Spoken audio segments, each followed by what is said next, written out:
everybody, my name is Eric Hopkins and welcome to my YouTube channel. If you're finding me for the very first time or you are a returning viewer and have not yet done so, please click that like and subscribe button.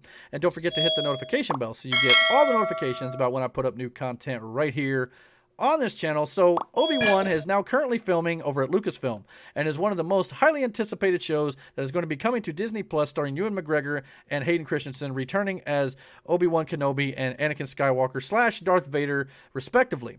And since, you know, filming and everything is going on now over there, we now are starting to get details and information about the casting news and some of the casts that have been cast already and who they're going to be playing and some of the characters that are going to be appearing in this show. So let's go over here and check out multiple articles that are going to be discussing a lot of this. We're going to cover all this in one video, so bear with me. First up, Star Wars reportedly cast young Leia actress in Obi-Wan Kenobi Disney Plus show, and we're talking young here. Obviously, I think this takes place either 9 or 10 years after Revenge of the Sith, so Leia is only going to be very, very young here, much like Luke Skywalker would be at this point. The forthcoming Obi-Wan Kenobi series is by far one of the most anticipated Star Wars projects since the Disney acquisition of Lucasfilm. Announced at last in 2019, the show will see the return of Ewan McGregor to the role he last played in 2005's Revenge of the Sith. The limited series is set 10 years, exactly 10 years, after the rise of the Empire and bring Kenobi face-to-face with his former pupil, Darth Vader.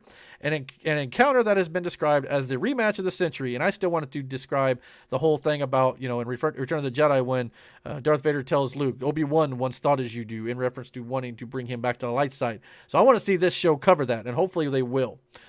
Cameras officially began rolling in the spring under the supervision of director Deborah Chow, who helmed 2 popular episodes from The Mandalorian's first season.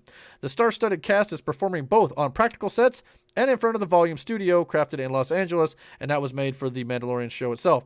And if things continue to proceed as planned, the series will drop in 2022. Details have been scarce regarding the plot of the forthcoming series, but a new rumor suggests the Jedi Master's journey will be driven by the involvement of some very familiar royalty, which makes some sense because he's been watching over Luke Skywalker on Tatooine. Cinelinx has reported that Princess Leia will appear in Obi-Wan Kenobi, serving as the catalyst for the titular character's adventure. This young Leia will be played by Vivian Lyra Blair, known for her previous work in Bird Box and We Can Be Heroes. Leia is said to be the impetus of the series and will have a major part in the events that transpire through specifics. Those specifics remain unknown. It comes as little surprise that Leia will be involved in Obi-Wan Kenobi. As was mentioned by Cinelinx, rumors of the young princess's involvement in the series have spanned back quite some time, and word of Blair's casting further corroborates this news. Telling a compelling story about Obi-Wan during his time between episodes 3 and 4 was always going to be difficult, as there's little that can be done in terms of action for an exiled Jedi intent on watching over someone, that being Luke. There's really only one thing that can motivate Obi-Wan to leave his dusty hut and take action: a threat to the children of Anakin Skywalker. The vast majority of his time in solitude is spent looking after Luke, and beyond Maul's realization of his purpose in Rebels, little more has come from Obi-Wan's day as a hermit on Tatooine. Kenobi has a much closer connection to Luke for obvious reasons, but Leia is just as important to the future of the galaxy, and a dire threat to the princess is something big enough to prompt action from the Jedi Master. What exactly Leia does to get herself into trouble and catch the eye of the Empire is going to be an interesting subject. At the point in the timeline where Kenobi takes place, the twins are only 10 years old, and Leia is far off from her early days in the rebellion. Perhaps it's not so much her actions, but an encounter with an Imperial that draws some suspicions about the kid's heritage, and of course, you know, with Bail Organa being heavily involved with the rebellion, perhaps that maybe she gets in trouble because of that connection. A disturbance in the Force of this magnitude should get the crazy old wizard to briefly abandon his post and take on any threats posed to both Leia and, by an outside chance, of course, Luke. There will be battles with Inquisitors, possible run-ins with former allies, and the greatest threat to the twins of all, Darth Vader himself. The Sith Lord must be prevented from learning about his children at all cost, and Obi-Wan is more than up to this challenge of fulfilling his duty. Perhaps Obi-Wan and Leia will meet alongside even Bail Organa, which I'd love to see Jimmy Smith's return for that role as well. The former senator trusted his adopted daughter enough to send her in search of Kenobi's aid during the events of Rogue One that was mentioned.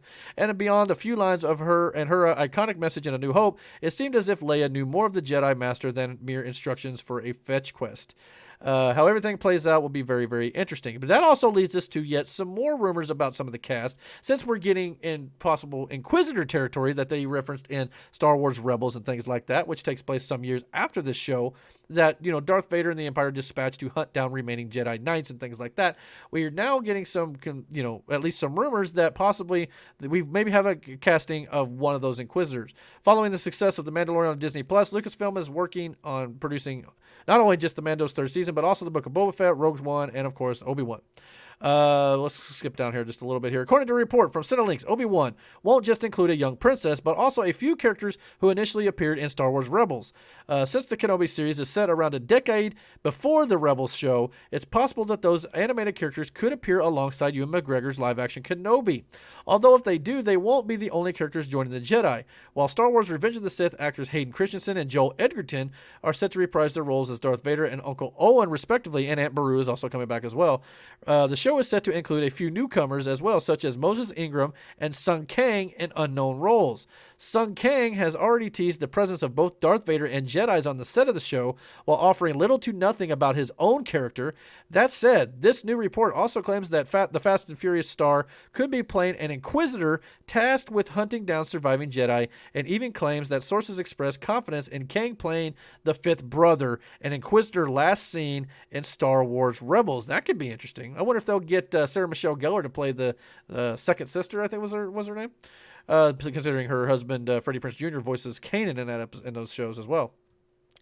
This isn't the first fans have heard of these Jedi Hunters being connected to the new Disney Plus series, as an earlier report claimed Inquisitors would appear in this in some capacity, which makes sense. So yeah, that would be a great little bit of a little bit of a connectivity issue there that would actually bridge the gap between Obi-Wan and Rebels and all this stuff that Star Wars does in space. It's the fact that you tell these stories out of order sometimes gives you the ability to go back and kind of bridge the connective tissue between these movies and series, and I think that's one thing that Star Wars does in space. So seeing Han Solo, which was his name in Fast and Furious, but believe it or not, Han Seoul, as in Seoul, Korea, I believe.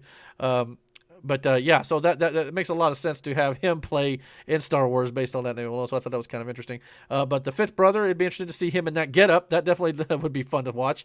But the fact that we're going to be getting Inquisitors at all, possibly because even in Rebels, Darth Vader talks about finding Kenobi. Still, he still hasn't been able to find him since the events of this show, most likely.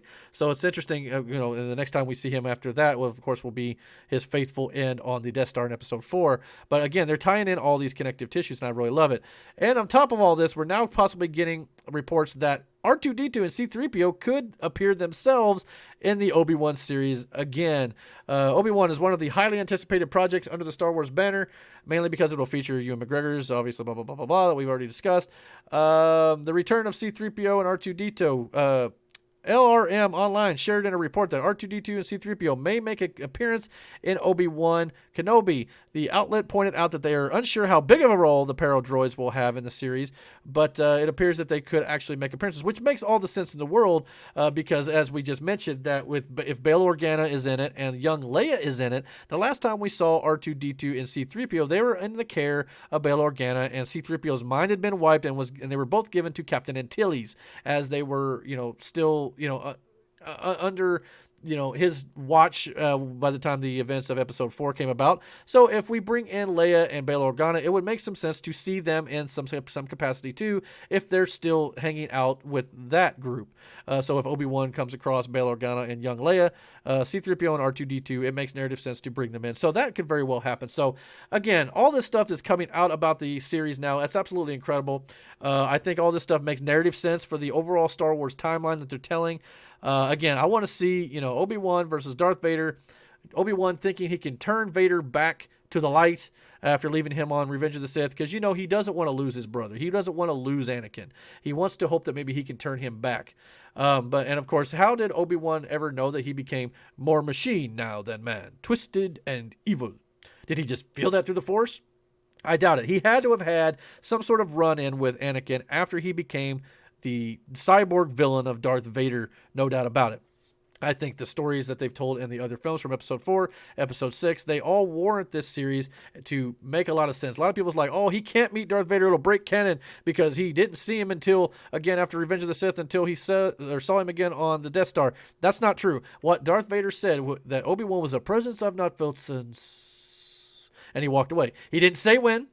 This is still 9 years. The Obi-Wan series is still set 9 years before the events of Star Wars A New Hope on that Death Star. So this still makes a lot of sense that they could meet one more time before they meet up again for Obi-Wan's fateful demise in that movie. But yeah, I can't wait for this. I think this is going to be absolutely incredible. Whenever they drop a trailer for this thing is going to break 1 billion views on YouTube, and it's going to be absolutely popular and absolutely incredible. So I can't wait to see this. Hopefully we'll get this in about a year's time, probably sometime in the summer of 2022, but we'll just have to wait and see how long that goes. But I'm glad to hear all this stuff coming out, and hopefully we'll get some more, plot details and maybe where they're going to be taking this, and hopefully some of the things that I want to see them do in regards to Vader and Obi-Wan will be revealed as actually going to take place, and that's going to be an absolutely incredible showdown when we get that rematch. So I can't wait to see this. But the real question here is, guys, what do you guys think about the Obi-Wan casting news, who the characters are going to be played by these cast members, and possible character appearances? Please comment down below. Let me know, and don't forget to hit that like and subscribe button. And don't forget to hit the notification bell so you get all the notifications about when I put up new content right here on this channel. And until my next video, guys, take care.